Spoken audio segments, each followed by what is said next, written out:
खुशी की बात है और खुशखबरी है कि अल्लाह के फजल करम से आज एनआईए कोर्ट में उसमें ज़मानत भी मिली।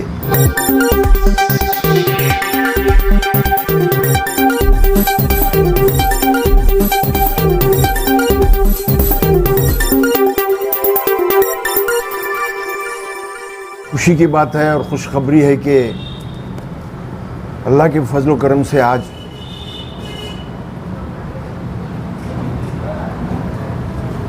एनआईए कोर्ट में जो मुसलसल 4 रोज़ से मुकदमा चल रहा था, वैसे 16 तारीख को इनको 108 बच्चों को कोर्ट से ज़मानत मिल गई थी, लेकिन उनको श्योरिटी देना था। उसलिए हमारे वकील और हमारे साथी हमारी एक रिलीफ और लीगल कमेटी है, उसके ज़रिए अब हाल ही में हमारे यहाँ अल्लाह के फजल करम से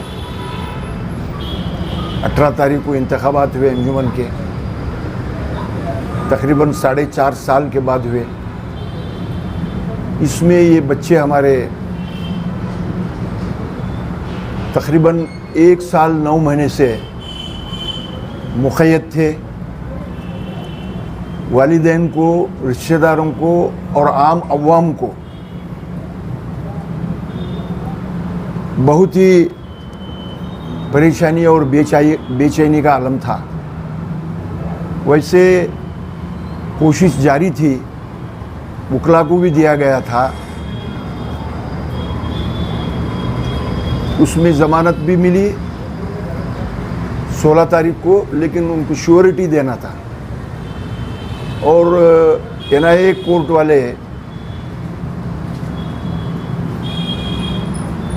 एक फ़र्द को 2 लाख रुपए फिक्स किए थे।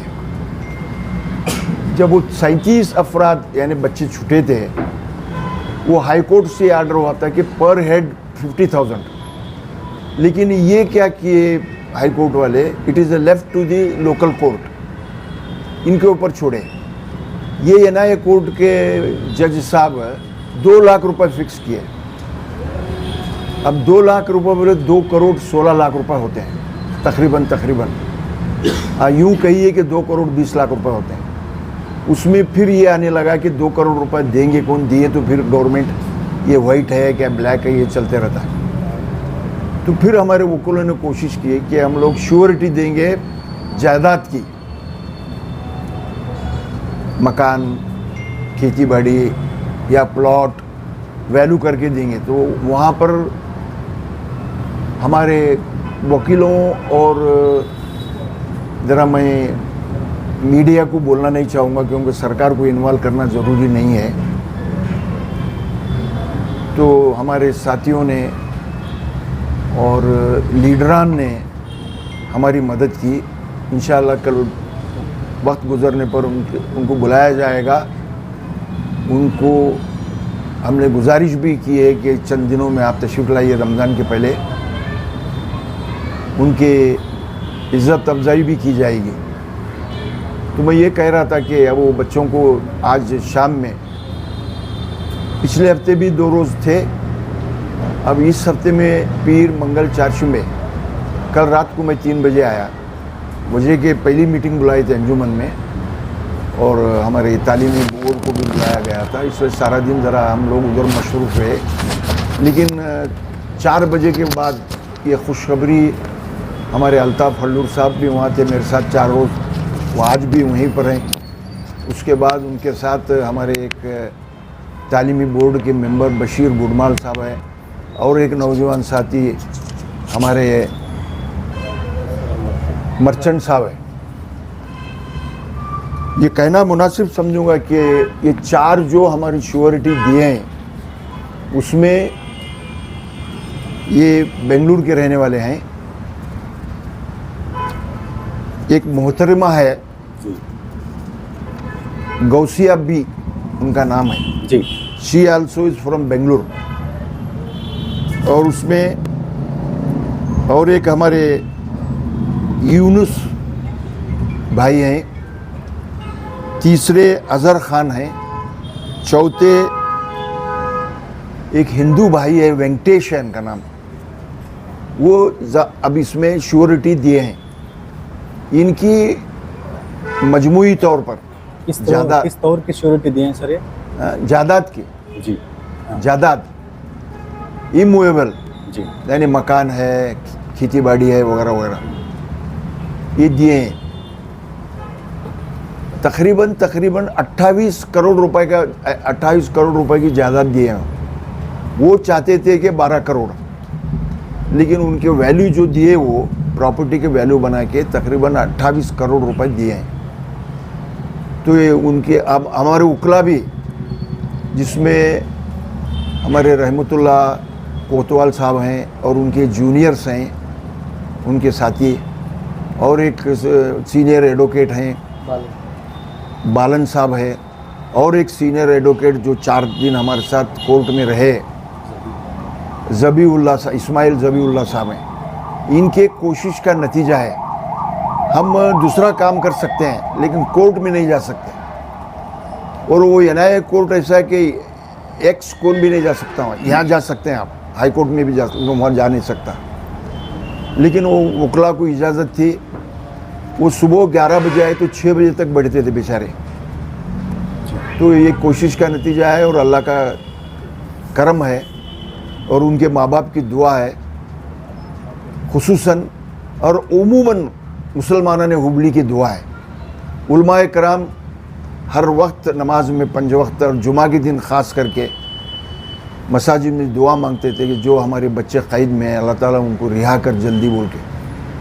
किसी ना किसी की दुआ का नतीजा है कि आज हम लोग ये खुशखबरी सुने और कल इंशाअल्लाह वो अपने अपने मकानों को लौटेंगे। सर जैसे कि आपने अभी फरमाया कि अभी जो भी श्योरिटी दिए हैं वो बैंगलोर से बिलोंग करते हैं, आपने ऐसा कहा, तो क्या अंजुमन इस्लाम हुबली में जितने भी यहाँ पर ओहदेदार थे, क्या वो इसके काबिल नहीं थे कि वो श्योरिटी दे करके उनको छुड़ाया जा सके?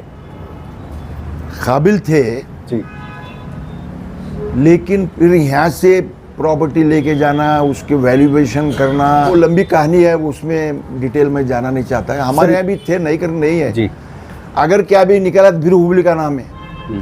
वो उकला बोले कि हम लोग यहाँ तैयार करेंगे, यहीं पर देंगे बोलकर, उनका लाख लाख शुक्र है, वो इंतजामात किए। सर बच्चों की शक्ल में बच्चे तो अभी बेल की रिहाई पे बाहर आ गए हैं सर, अब इनको केस खारिज करने के लिए इसकी तरफ से, अंजुमन की तरफ से क्या कोशिश रहेगी सर? तरकीब लेते हैं, हमें आए अंजुमनी से फिर क्या टी शर्ट पर लिख लेना क्या अंजुमन कर बोल को। इसे बाकायदा एक कमेटी भी बनाई गई नहीं सर? मैं बोला आप रिव्यू करके देखो, हमारी रिलीफ और लीगल कमेटी है, that committee is working, that is equal to Anjuman. Relief committee का डायरेक्टली इनडायरेक्टली अंजुमनी है इसमें। सर जो बच्चे खास करके जो अभी जेल से छूट करके आने वाले हैं, क्या उनके पेरेंट्स पर्टिकुलर जेल जा करके उनको रिसीव करना है या फिर कोई ऐसे मामला होंगे कि रिसीव किया जाएगा उनको? देखो, किसी माँ बाप तो जाने वाले ही हैं जी, उनको आप बोल नहीं सकते, वो भी इंतज़ाम करने की कोशिश कर रहे हैं, लाने की भी कोशिश कर रहे हैं। सर इसी तरीके से एक आखिरी सवाल ये रहेगा, जैसे कि अभी AM इंडस्गिरी साहब जैसे ही अभी जैसे कि मामला हुआ, एक बहुत ही अच्छी न्यूज़ आई, आप दिल्ली से एक कोऑपरेटिव बैंक के चेयरमैन बनाए गए। इसी तरीके से दूसरी मरतबा आप अंजुमन इस्लाम का एक इलेक्शन भी जीत लिया। अब तीसरी मरतबा जो है आपने बेल जो मिली थी उसे आपने जामीन भी हासिल कर लिया। इसका सक्सेस का राज क्या है सर आपका? ऊपर वाले की मर्जी, अल्लाह का करम है, आप लोगों की दुआ है। देखिए है कि नहीं, सही है। एक साल 9 महीने उसके ऊपर ही सियासत, दाल गलाने का और रोटी सेकने का। बच्चे रहे तो हम लोग फॉर्म भरे, बच्चे बाहर आए, उनको जमानत मिली।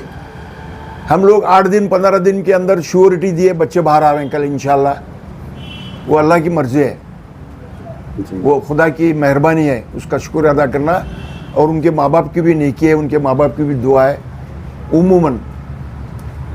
और तमाम मुसलमान हुबली के वो अंदर नाखुश थे, बेचैन थे, हम लोग बाहर थे।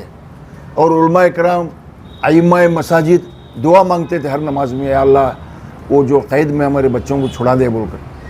अच्छा, इसी तरीके से 4 बच्चे और हैं बता रहे हैं सर, वो 4 बच्चे कौन है? वो क्या है, उन सुप्रीम कोर्ट गए अलग से, जी वो वहाँ अटका हुआ है, वहाँ कुछ ऑब्जेक्शन वगैरह गवर्नमेंट प्लेटेड डालना है, उनको भी बोले हम जी भाई तुम विड्रॉ करके आओ, ये इतना बड़ा मामला हो, तुम उधर क्यों फंसे हुए हो बोलकर।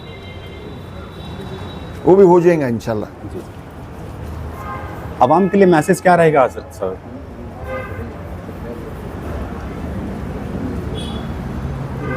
मैं इस खुशी के मौके पर तमाम मुल्क के मुसलमानों को, खुसूसन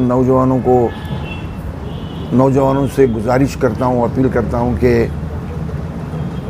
इन हालात में अमन के साथ, भाईचारगी के साथ रहें, कोई ऐसा काम ना करें फिर दोबारा हम लोगों को या उन लोगों को मुसीबत झेलना पड़े।